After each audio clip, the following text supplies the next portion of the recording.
Hey guys, welcome back to another action-packed video. I'm going to be showing you pretty much the UpWork formula, I would say, that I use to get clients consistently, build my agency to where I got it right now, and continuously get clients. This is what I'm using right now, by the way. I'm not talking about stuff that's like years old. But I'm going to show you on a whiteboard some illustrations, kind of run you through the formula and explain each step of the formula. So if you're trying to get your first few clients or use UpWork, then hopefully it works for you too. So let me explain what is the formula. Formula is simple, really easy, right? It's just you got a niched service, right? And then plus what you need is a niche portfolio. Okay, I know my handwriting is super good here. And then what you need is some content. Okay, a VSL, video sales letter. And then what you need are green flag projects. I'm not the best illustrator. All right, if you want really good illustrations, go watch an artist on YouTube. So what is this? What is a niche service? Okay, like pick your niche. You hear everybody say, go for plumbers, go for this, go for that. UpWork is pretty forgiving. If you're a complete beginner, that is, like if you already have an agency, you're already making like 10K a month, and this video is probably not going to be useful to you. But for the people who are just trying to get their first few clients or get like a consistent way of getting clients, maybe you're only able to get clients once every other month and you're just like, man, what am I doing wrong? This is going to work for you. So what is a niche service? A niche service is, it's just, what are you offering, right? So are you offering video editing? Are you offering thumbnail design? Are you offering like website creation? Are you offering, social media growth, right? For growth, I'm just gonna do an up arrow. All right, yeah, are you helping with social media growth, right? So these are the services that you can be offering. Also like management services, right? Social media management, that works too. So what exactly are you offering? Don't be super strict if you're using UpWork. Don't be like, hey, I only work with plumbers. I only work with doctors. I only work with dentists, whatever, okay? Your service should be a niche though, meaning I help business owners grow their personal brand with video editing, with high quality video editing, or I manage pages for coaches and consultants, or I specialize in maybe like audio engineering for podcasts or managing podcasts and helping people grow there. That's what I mean by niche service. So that way it's like, because if you're managing a podcast, right, you can still manage another YouTube video, or you can still get clients who have YouTube channels that are not podcasts, but you just use the podcast as a reference. Like, hey, I know what I'm doing. This is what I've done for this client. They're a podcast, but we pretty much treat your channel the same way. It's content at the end of the day, all that kind of stuff, right? Now, what is this right here? Niche portfolio. Well, this is literally just making sure you have a portfolio of the service that you offer. And I know it sounds so logical, right? It sounds so basic. It's common sense. Obviously, you need a portfolio because when people are considering to work with you, how are they going to know whether to trust you or not, or to give you a shot even, right? I've done a lot of hiring on UpWork too, so this is why I mentioned this. Like I said, I know it sounds like it's really logical, it's common sense, but I'm saying from hiring on UpWork, I mean, there's a lot of people that don't even have a portfolio, or they make you jump hoops to get to their portfolio, right? In your scenario, you just want to make the portfolio really simple to understand, just in their face. They shouldn't have to like download this, click that, go to this website, blah, blah, blah. If you can, just, attach it to the portfolio or attach it to the cover letter when you're applying to jobs. Make sure it's relevant to what they're doing. So if it's a podcast management client, right, they're like, hey, I need someone to help me produce and manage my podcast. Make sure in your portfolio you're showcasing those podcasts first, okay? You don't want to have your portfolio just be full of graphic design. They have to scroll all the way down just to see the podcast stuff, okay? So that's what I mean. Make sure your portfolio is a niched portfolio. And you don't even need any clients to do this, to make a portfolio, okay? So if you have no experience, you have no clients, you can still build a portfolio. Obviously, you can't say that you've, worked with so-and-so clients before, but maybe for a creative service like graphic design or video editing, then that would be one way to get your foot in the door with a client who has a podcast. And eventually you can tell that client, hey, I've been doing this video editing for you. Can I help you with some growth, social media management? Like, I'll take care of this for you. And that way you can put that in your portfolio as well. And the next client that you get, you can be like, hey, started off as a video editor, but now, I'm managing this podcast. I see you need someone to manage your podcast too. I will do what I got to do to hook you up, as long as you got the right price. And that's the thing too about UpWork, is like when you're beginning, sometimes you got to take low paying jobs just to get your reviews and get momentum on your portfolio. But after that, it's kind of smooth sailing. So what is the next thing that you need? Next thing that you need is the VSL. VSL is a video sales letter, okay? It's a video sales letter. All it is just a video of you explaining your service. Now, I know for some of you guys, you don't really like being on camera maybe. You don't feel comfortable on camera. But, I mean, this is just a hack for people to get to know you, because people want to do business with people that, they can either relate to or they can feel like they can trust, right? So when you're making a video, people can see, is this guy presentable? In the video, are they showcasing their skills, right? Now, how do you structure the VSL? I'm not going to go deep into how to structure a VSL, but I'll just kind of like roughly get into it. The first thing you want to do is like, what do you offer, right? So what is your offer? Next thing you want to do is show proof, okay? Show proof of your actual service. And then you want to, like I said, you want to look presentable, okay? So what is your offer? Do you have proof? And do you look presentable on the camera? Do you look like someone who's friendly, someone they could trust? Do you look trustworthy? Do you look skilled? I don't know how you would look these things. Really, it's just like, I mean, I guess if you're wearing, dirty clothes, don't wear dirty clothes. Make sure you clean your face, I guess, do your hair or wear a hat, whatever you want to do. Just make sure you look, trustworthy and like a normal person. Okay. They just want to make sure you're a normal person. And this really helps with that. It also gives you the opportunity to show off all the portfolio stuff that you have. Like, for example, if you're a video editor, right, then on your VSL, you should probably show off some of the video editing that you do, whether that's just some motion graphics, effects, pop-ups, zoom-ins, instrumentals that you're using to try and enhance certain bits of the VSL. Whatever it is, you want to show it off and you want to kind of put your best foot forward, okay?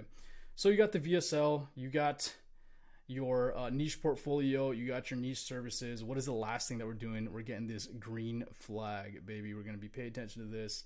Now, what is a green flag? What does it mean in this scenario? Okay, if you don't know what a green flag is, it just means like, okay, it's good. Red flag, no, bad. Now, a couple green flags is, first you want to make sure that it is a country that has money and has a high income country. If you speak English and you only speak English, you should probably only stick to English countries, but this usually means like the USA, UK, Canada, Australia. Some people call it tier 1 countries, the big 4, whatever you want to call it. So you want to usually target those countries. Sometimes you might get a client outside of these countries and maybe that'll work out for you, especially if you speak that language. Like if you speak French, for example, and you can read and write in French, then, go ahead and apply to some people in France as well. But I'm just, I only speak English, as well as, my family's language, but that's why I only apply to English jobs. So another one is working directly with the client. Okay, so you want to be here and you want to be directly working with the client. Okay, so you don't want to have some kind of like middleman, like an agency or anything kind of getting in the way, telling you what to do. The only exception for this is if this is like a celebrity client, okay? Because that way, if you have a celebrity client or any client that you would consider a portfolio client, okay? Now, what do I consider as a portfolio client? These are clients where it's like sometimes you're going to be a little bit flexible. You're going to bend kind of like the rules of how you operate your business or whatever, because you know that having this client on your portfolio will help you build the business and get even more clients in the future, right?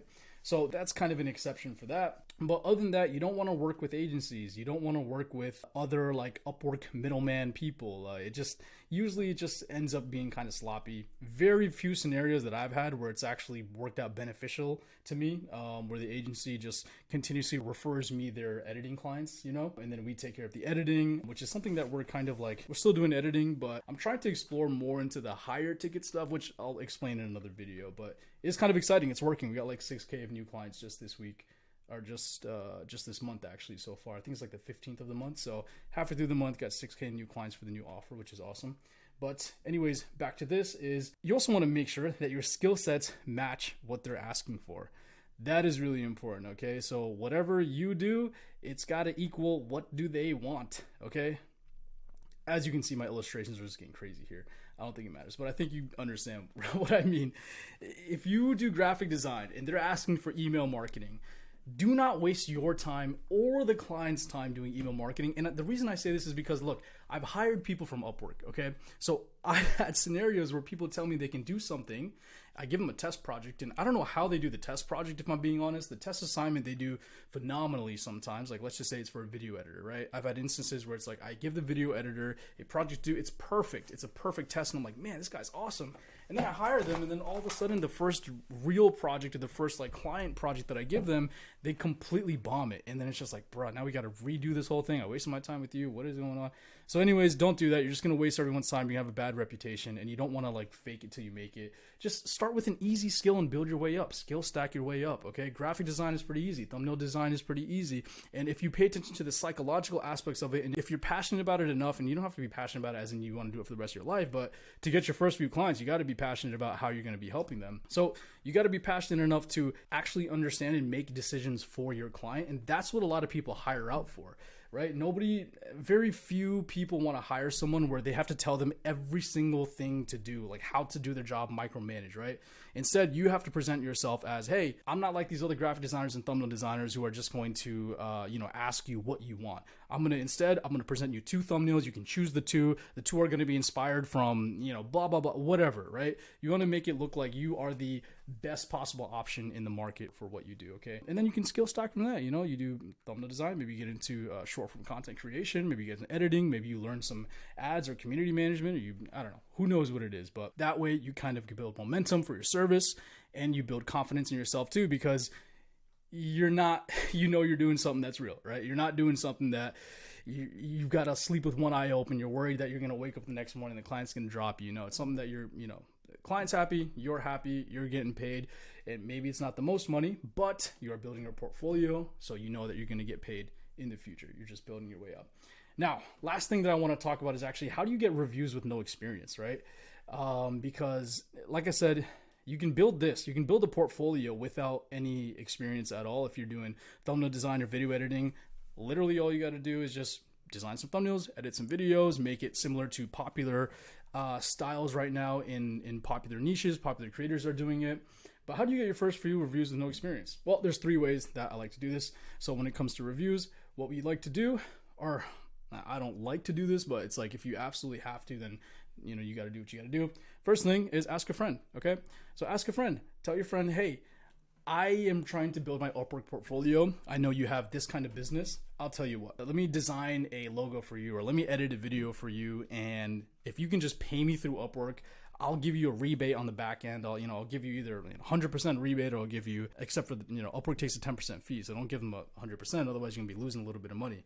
But I'll pay you whatever Upwork sends me for the money, or I'll give you 50% back, whatever. Just hire me through Upwork, and then so I can get my first review and I can build my portfolio on there, show proof of work. That's one way to do it. Another way to do it is you can just ask previous clients, but obviously this only works if you've had previous clients, and you can tell them there's a testimonials place on Upwork. So it's not the same thing as a review, because reviews are for when clients actually hire you through Upwork. But there's also a testimonials place. In the testimonials, you can have previous clients or even previous coworkers or employers of yours, anyone that you worked with, just have them leave a review and then kind of explain why it was a pleasure to work with you. And another thing is, well, kind of already went over this, but just offer free work, dude, or really, really cheap work, right? So if you're in a country like, for me, for example, I would say, I think minimum wage here is like around $15 an hour. Other parts of the US, minimum wage can be like $7 an hour. So it really depends where you are.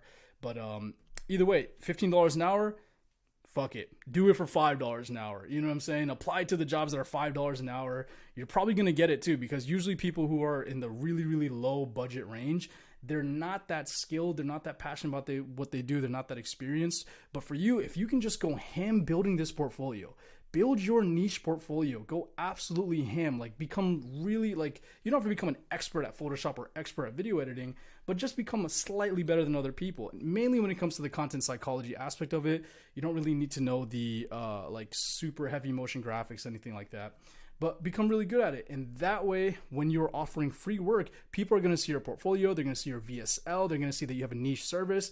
Now they're not going to see the green flag stuff, but they're going to see all this, and they're going to be like, wow, I don't know how this person is trying to work for me for $5 an hour, but whatever it is, what it is. They're happy. They get cheap labor. You're happy. You get a review. You get some money at least. It's better than no money. And in the future, you're preparing yourself to get more clients and build your agency, hire a VA eventually once you have enough clients and you have enough work, and have the VA do some of the client work for you. You focus on the sales. Rinse and repeat, rinse and repeat. It's a lot, more difficult, and it takes a lot of work, obviously, than what I just explained here with all these doodles, but hopefully that helps some of you guys start getting your first few clients on Upwork. I have a free course and community if you're struggling, or if you just want an extra hand. It's free, like I said, Agency Go. Just DM me on Instagram and I'll send it over to you. And thanks for watching, guys. I'll see you in the next video.